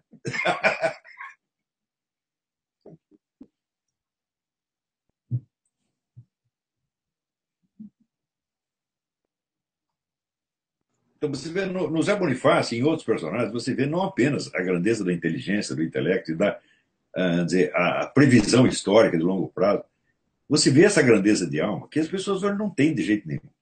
Nós estamos morrendo da mesquinharia. E quando o pessoal se espanta, por exemplo, com essa corrupção toda do PT, eu digo, meu Deus, mas vocês criaram o ambiente para isso. Né? Se você destrói a alta cultura, meu Deus, e destrói a Igreja Católica virou um puteiro. Esta aqui é a verdade. Isso é literal, literal. Tem dois filhos meus que foram para um mosteiro em São Leopoldo, ficaram lá 3 meses, os dois queriam ser monge. E voltaram aterrorizados, o pai desistiu, aquilo é um clube gay. É assim que está o negócio. Né? Então, primeiro, destrói a Igreja Católica, destrói a alta cultura. Aí o pessoal vai se basear em quê? Né? Nos documentos do PT? Né? Nas regras do MST? Ou você vê que hoje todos os critérios morais em circulação provêm daí. Quais são os grandes pecados? Né? Racismo, homofobia, xenofobia, eurocentrismo, como é que se diz? Ódio às mulheres, etc. E tudo isso aí existe, meu filho, mas o que é isso comparado ao ódio à humanidade? Não é nada. Por um certo coeficiente de racismo, você vê em todas as culturas. Tá certo? Vamos dizer, é uma espécie de etnocentrismo, que é uma coisa natural. E quanto mais baixo o nível de cultura a população, mais etnocêntrico é. O sujeito que adquire uma cultura, ele transcende a sua cultura local, adquire outra, se torna mais aberto. Isso é natural. Agora, você querer eliminar, vamos dizer, os preconceitos etnocêntricos na base da lei é coisa de imbecil. Você está só passando um verniz em cima. As pessoas vão continuar tão racista e tão idiota quanto antes. Pior, você está incentivando. Aqui nos Estados Unidos, toda esta política aumentou o conflito racial a um ponto inimaginável. Não é isso?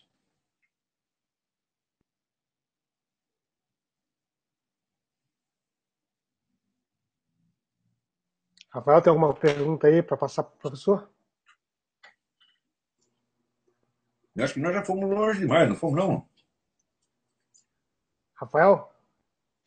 É Não? só para falar que naquele texto do professor, Os Mais Excluídos dos Excluídos, quando ele fala dos mortos, né, das grandes inteligências do passado que são deixadas de lado, acho que é nesse sentido eu trabalho mais pelos excluídos do que todos esses aí que o senhor mencionou. Então, A de fato, função é do isso que eu estou historiador é tentando essa: fazer. manter vivas e atuantes as vozes do passado. Não permitir que as suas vozes sejam enterradas junto com eles. Exatamente. É nesse sentido que eu estou tentando fazer meu trabalho e tentei falar aí do Bonifácio, porque, de fato, aquilo que o senhor tinha dito aqui em Santos, ele estava mesmo esquecido e, digamos, só nas Escolheu estátuas aí. a voz mais importante. É a voz do homem que criou o Brasil, meu Deus do céu. Agora, a gente dá atenção que qualquer Lula, qualquer Jandira Fegali fala, qualquer Marco Antônio Villa, ele não vai ouvir o Zé Bonifácio. Pelo amor de Deus. Ele é um pouco de senso da proporção, não faz mal a ninguém, hein? Pois é. Mas as coisas estão mudando um pouquinho, professor. Sim. A gente está aí com o Bonifácio e a gente notou, né? O senhor comentou que o senhor procurou e não achou um diabo de um busto do homem, né? Para comprar. É. E acho que a gente resolveu isso para o senhor. A gente agora tem um busto do José Bonifácio Uau! e eu estou Caramba! levando ele aí para o senhor. Dia 3 de Opa, muito novembro a gente está obrigado, chegando obrigado. com ele aí para o senhor. E além de ser um presente para o senhor finalmente vai ter o seu busto, José Bonifácio. Ele também é uma recompensa das nossas contribuições. Quem quiser, é só dar uma conferida lá no site, que pode ter um... Agradeço desde já. Olha, aqui não é só nesse escritório, aqui eu tenho 6 bustos: Sócrates, Platão, Aristóteles, General Lee, George Washington e Ronald Reagan. Aqui você vai no eBay, você tem, bom, além das estátuas sacras, tem uma estátua inteira de Sócrates aqui, tem Jesus, Nossa Senhora, tem tudo isso. Mas você vai no eBay e você encontra milhares de estátuas dessas. Agora, do Zé Bonifácio não tem. Né? Diz que encontraram uma estátua do Zé Bonifácio que o sujeito era um narcotraficante que tinha ganho de presente em troca de uma quantidade de cocaína. Diz muito sobre ele. Caberia mais um busto do Pablo Escobar, no caso, né? O busto Lula, meu Deus do céu. Né? Que não deixa de ser uma droga, né? Estátua do Lula montado numa cabrita. Não é estátua equestre, é estátua caprina. Tirem as cabritas da sala. Caprino sexual. Mas, assim, professor, assim, eu queria, antes de mais nada, agradecer, né, a presença, a colaboração que o senhor está tendo na produção do nosso filme. Queria dizer para quem ainda não sabe, que está assistindo o webinário, que a gente está indo para os Estados Unidos agora no início de novembro para entrevistar o professor Olavo de Carvalho para o nosso filme Bonifácio, Fundador do Brasil. A gente precisa muito da colaboração de todo mundo, mais do que nunca.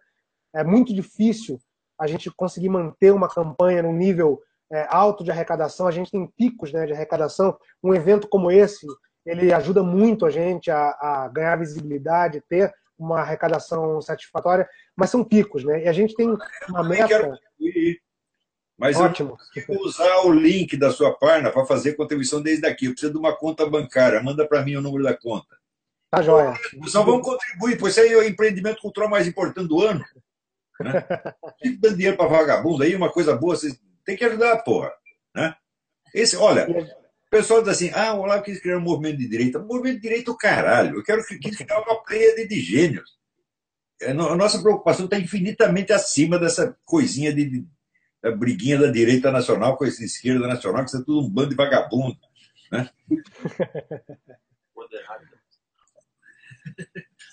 Assim, pode ficar uma falsa impressão de que a gente está arrecadando milhares e milhares e milhares de reais, mas a gente arrecadou até agora muito pouco, assim, proporcionalmente o que uma produção cinematográfica demanda, e acho que assim, as pessoas podem ter uma ideia do esforço desse empreendimento quando elas veem o nosso teaser. Acho que o resultado que a gente consegue ali, que está exposto, né, é um fragmento ainda do que a gente tem para fazer, mas a gente já consegue aquele tipo de qualidade final.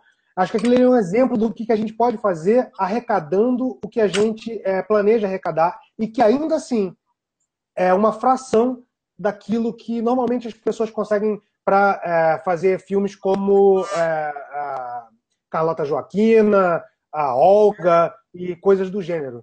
Né? Faz-se através de inúmeros incentivos e fomentos, etc., pilhas e pilhas de dinheiro para criar factoides históricos, né? E a gente tem aí a oportunidade de, com uma grana bem restrita mesmo, infinitesimalmente restrita em face do que a gente vê por aí nas produções cinematográficas, mesmo brasileiras. Comparar com Hollywood é covardia, mas mesmo as brasileiras. Então a gente tem a oportunidade de, com pouca grana, conseguir um resultado tão grandioso. Não é porque eu estou fazendo, não, é porque eu estou com uma equipe maravilhosa também. Assim, tem gente de muito boa qualidade, tem gênios trabalhando comigo. Demais, né? Exatamente, com coisas que não trazem resultado. E, então, gente, espalha essa palavra por aí. Vamos trazer esse filme à vida. Não só esse. Vamos trazer o Iconostases do Josias Teófilo, também, que está aí trazendo, justamente fazendo esse vínculo da cultura com a religiosidade. Vamos trazer essas coisas à vida, não porque essas coisas por si só vão trazer grandes modificações, mas elas vão puxar uma linha de outras coisas que vão aparecer por aí, vão incentivar outras pessoas, como já está acontecendo. Tem gente que vem conversar comigo em inbox, olha, estou querendo fazer documentário, o que a gente faz? Põe o trem no trilho, vai embora, não tem muito segredo não. Alguma coisa vai sair dali. E a gente precisa dessas realizações para que essas coisas comecem a acontecer uma atrás da outra, uma em seguida da outra, e a gente consiga um volume de criação suficiente para a gente criar, não criar uma narrativa, mas contar a nossa história novamente, como ela de fato é. Ora, o Brasil está na UTI cultural, você está entendendo? E vocês é que são os médicos e enfermeiros. Não é eu, não, eu só dei a ideia. Quem está fazendo são vocês. E ainda vão fazer muita coisa pelos próximos 20 ou 30 anos. Espere e verão. Esta era dos charlatães está no fim. Nós vamos acabar com essa geração. E só tem vigarista, porra. Né? Não tem um sujeito sério. Né? É muito difícil encontrar. Quando tem um, ele está discriminado, está no fundo do poço, não deixa um cara falar. É assim mesmo. Não é questão de ser de direita ou de esquerda, não. Né? E sabe quando é que a gente vai parar? Sabe quando a gente vai parar? Quando é que a gente vai parar? Nunca. Ninguém nos Nunca. Então é isso, gente. Estamos de parabéns. Ótimo. Você quer dar um recado final aí, Rafael? Não, só parabenizar pelo trabalho, você, Mauro, e agradecer ao professor Olavo por ter nos inspirado a estudar muito e a aumentar nossa inteligência. Eu era muito mais burro do que sou hoje antes, e aí, graças às orientações do professor, acho que eu estou um pouquinho menos burro e espero ficar muito menos burro daqui a algumas décadas. Então é isso aí, agradecer e parabenizar. E eu quero lembrar uma coisa: o ator que vocês escolheram me deu uma satisfação enorme, porque o Paulo Lopes foi meu aluno no Rio de Janeiro durante muitos anos, é aluno ainda à distância. Sim. É uma pessoa muito querida, um homem muito inteligente, um homem de muito talento, mas eu não sabia que ele era ator, eu sabia que ele era gato e bombeiro. Né? Agora descobrimos esse talento dele.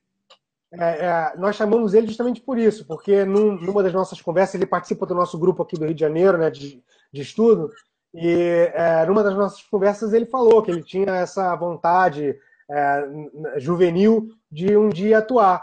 E quando a gente se deu conta de que a gente estava fazendo o Bonifácio, a gente falou, nossa, a gente tem o Physique de Rôle do Bonifácio pronto aí, a gente vai chamar ele, e ele foi uma satisfação para ele, foi uma satisfação para a gente, e acho que não foi só um apadrinhamento, não.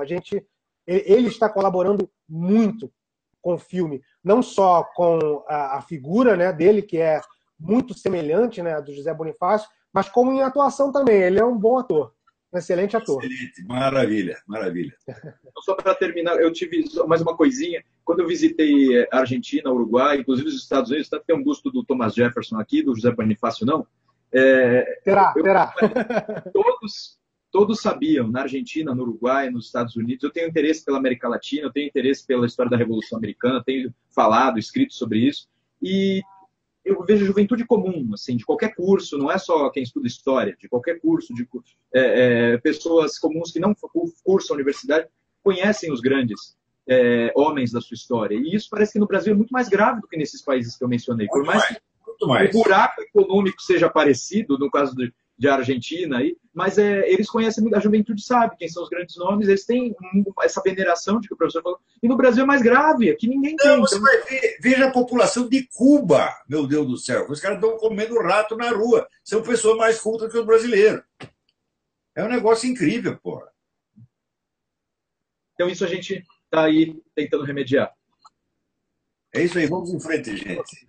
Eu queria agradecer a todo mundo que colaborou nessa mini campanha do webinário e que a gente conseguiu um dinheiro bom aí, até para a nossa viagem, que a gente está aqui na tampa, raspando o pote para poder fazer essas coisas todas. Queria agradecer e queria pedir, gente, não para aí, chama mais gente, mostra o nosso teaser para as pessoas, mostra aquele promo que a gente fez ainda sem dinheiro nenhum ali, na improvisação, mostra esse projeto e vamos levar isso à frente, que isso é muito importante para todos nós, para mim, para o professor, para o Rafael e para o Brasil, para o povo brasileiro. A gente precisa de realmente voltar a nos identificar com essas pessoas que servem de referência e podem nos trazer coisas que estão nos faltando nos dias de hoje.